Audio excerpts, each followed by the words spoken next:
Donc là, je vais vous parler des deux sujets plus concrets, qui sont la recyclabilité et la fin de vie des produits. Donc sur le thème de la recyclabilité matière, je l'aborderai par le côté, place du déchet dans l'activité manufacturière, parce que c'est une entrée, que vous n'avez pas vue encore, au travers des présentations qui vous avaient été faites.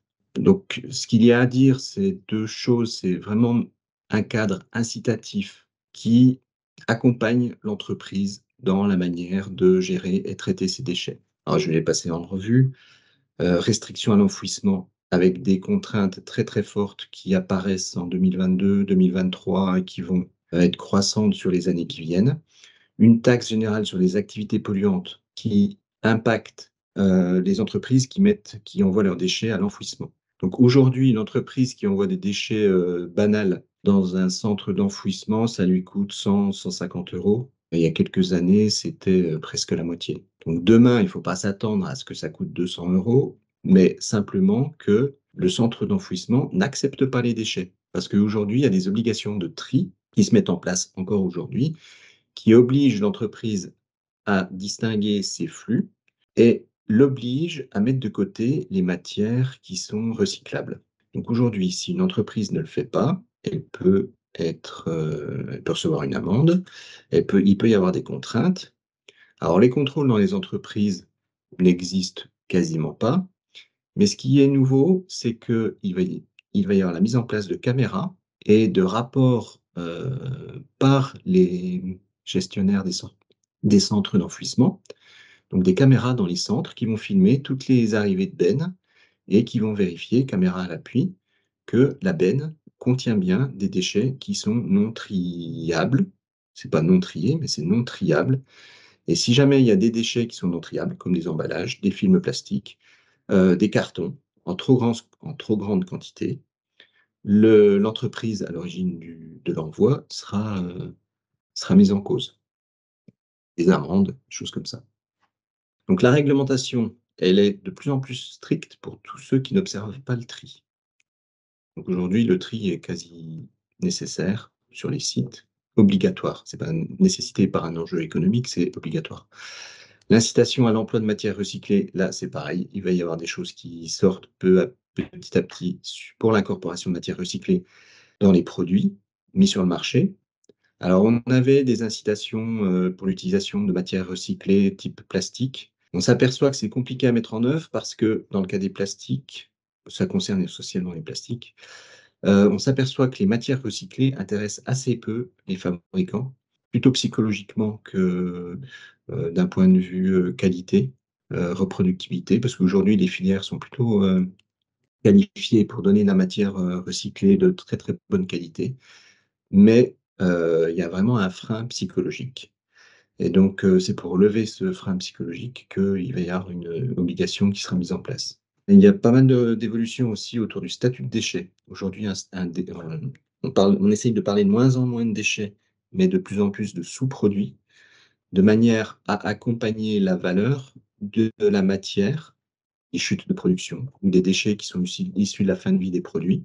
Donc là, c'est une sémantique qui évolue, mais l'idée étant de donner une valeur ou permettre de conserver une valeur la plus importante possible aux matières. Donc on doit faire face aussi à une augmentation des coûts d'énergie et des matières, mais quand on voit que le pétrole n'est pas suffisamment élevé pour rendre intéressant des matières plastiques recyclées, c'est un peu inquiétant aussi. Le cours du pétrole a une incidence directe sur l'utilisation de matières recyclées, parce que la matière vierge, en gros, n'est pas assez chère. 1 kilo de plastique, c'est à peu près 1 € le kilo. Ça coûte un petit peu plus en matière plastique recyclée. On est à peu près au même niveau. Mais le problème qu'on rencontre, et c'est valable pour toutes les filières, c'est que la réglementation permet pas d'avoir une visibilité suffisamment longue pour que les professionnels du marché investissent dans des équipements ou dans des unités de production de plusieurs dizaines de millions d'euros qui permettraient d'avoir des coûts matières premières recyclées relativement bas. Donc en fait, leur critique, c'est de dire au gouvernement, aux politiques: «Mettez-nous des réglementations sur les matières recyclées qui nous permettent d'avoir une visibilité et nous saurons investir». pour avoir des matières premières recyclées à un prix intéressant et non fluctuantes. C'est surtout ça qui est intéressant, c'est non fluctuante par rapport au cours du pétrole. Parce qu'une entreprise, tout à l'heure je parlais d'exposition, une entreprise qui consomme exclusivement un plastique vierge, par exemple, et le prix de la matière est indexé directement, donc il y a un contrat qui va indexer le prix de la matière sur le cours du pétrole.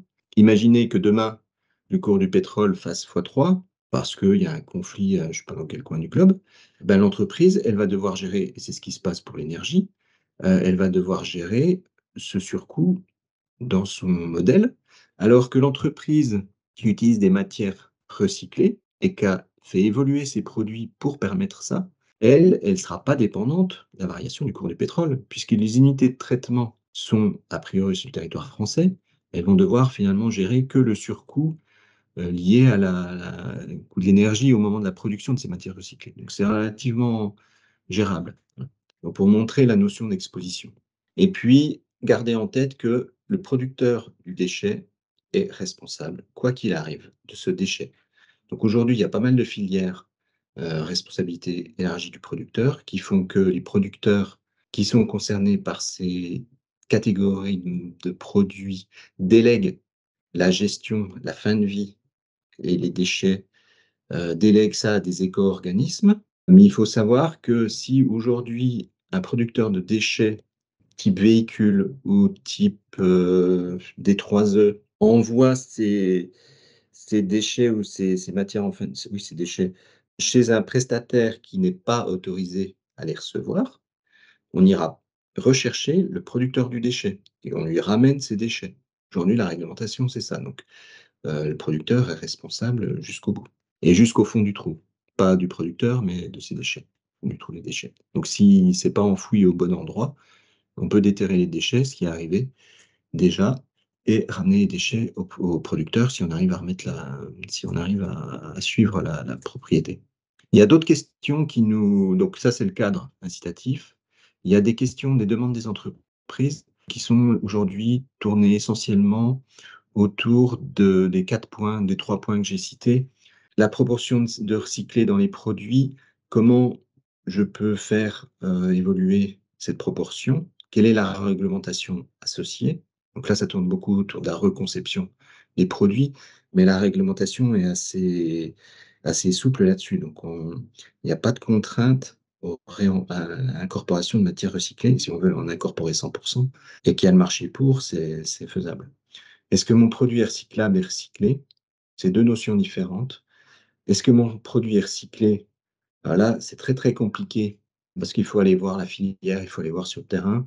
Est-ce que mon produit est recyclable? C'est assez rapide à évaluer en fonction de la manière dont c'est conçu. Alors, ce qu'il faut retenir, c'est que les seuls produits qui sont pas recyclables aujourd'hui, c'est les produits qui sont bimatières. Donc, vous avez deux composants distincts, différents, qui sont incompatibles au niveau d'une filière. Alors, ça peut être deux métaux non compatibles. Ça peut être, mais ceux-là, ils seront quand même valorisés d'une certaine façon.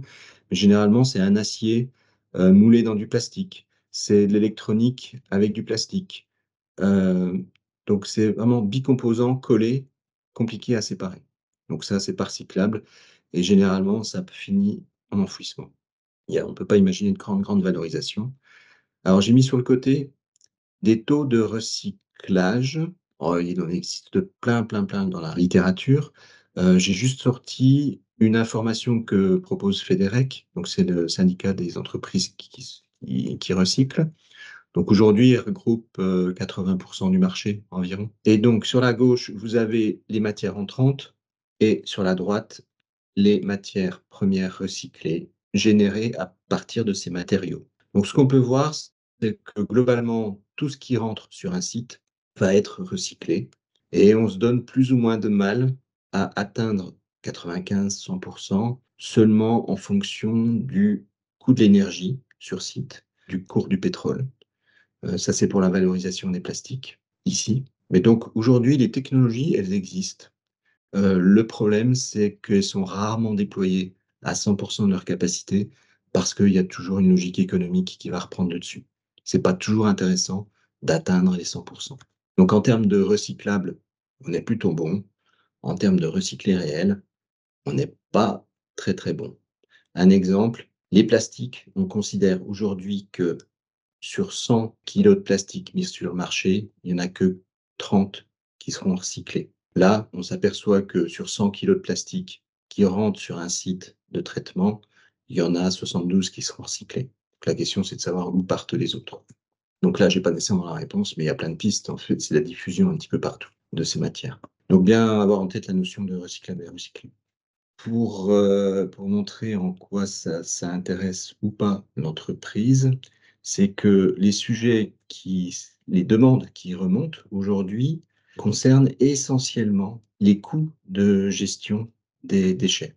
Et alors je vous ai mis un petit schéma sur le coût complet qui a été, ça c'est quelque chose qui est connu depuis 10-20 ans. L'ADEME a communiqué dessus depuis un moment déjà. C'est que le coût, réel des déchets est 10 à 40 fois supérieur au coût de gestion, l'élimination des déchets, voilà. Et il faut savoir qu'un déchet dans une entreprise va représenter une part importante de déconsommation d'énergie, déconsommation de matière, du temps consacré par un opérateur à enlever de la matière, du temps consacré par un opérateur à gérer les déchets dans l'atelier. Voilà. Donc tout ça fait que le coût réel d'un déchet est largement, largement supérieur à la contrainte qu'il représente au moment où il sort du site. Donc notre besoin exprimé autour des déchets ne correspond pas du tout aux besoins réels ou aux possibilités d'amélioration pour l'entreprise.